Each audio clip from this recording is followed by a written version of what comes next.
mayroong nakalagay sa loob at titingnan natin kung ano yung nasa loob. Taradat! Oh, may 3 eggs. Ano to? Kinder Surprise. What is this peanut? Ano to? I don't know what's this. What is that? It's kaju. I don't know. And there is another one.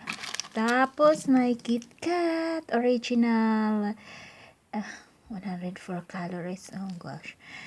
A Nestle KitKat. And then what's this?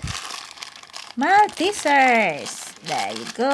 So ang laman pala ng manok na to ay mga chocolates. So ayan. Thank you for watching. And Peanut is trying to have a look if what's inside of this chicken.